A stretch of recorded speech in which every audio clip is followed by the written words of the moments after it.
Hello, ഇന്നൊരു recipe ആട്ടോ സേമിയ വിളയിച്ചത്. ഇന്നലെ ഒരു ഷോർട്ട് വീഡിയോയിൽ ഞാൻ പറഞ്ഞിട്ടുണ്ടായിരുന്നു ഇത് ചെയ്യാമെന്ന്.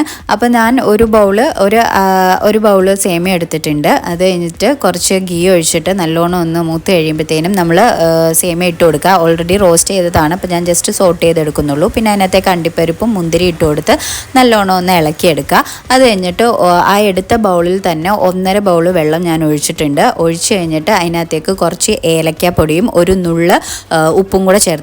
എന്നിട്ട് ഒന്ന് മൂടി വെച്ചു. അത് കഴിഞ്ഞ് വെന്ത് വന്നു കഴിയുമ്പോഴത്തേക്കിനും നമുക്ക് ആവശ്യത്തിന് മധുരത്തിനനുസരിച്ചിട്ടുള്ള പഞ്ചസാരയും ചേർത്ത് കൊടുക്കുക. കുറച്ച് ഗീയും കൂടെ ചേർത്ത് കൊടുത്തിട്ട് നല്ലോണം ഇളക്കുക. പിന്നെ മൂടി വെക്കണ്ട കേട്ടോ. നല്ലോണം ഇളക്കി ആ വെള്ളമൊക്കെ ഒന്ന് വറ്റി ആ നെയ്യിൽ കിടന്ന് ഇത് നല്ലോണം ഒന്ന് മൂത്ത് വരണം. അപ്പോൾ അതേ രീതിക്ക് നല്ലോണം ഒന്ന് ഇളക്കി കൊടുക്കുക. അത് ഈ ഒരു കൺസിസ്റ്റൻസിയിൽ ഞാനിങ്ങനെ എടുത്തു.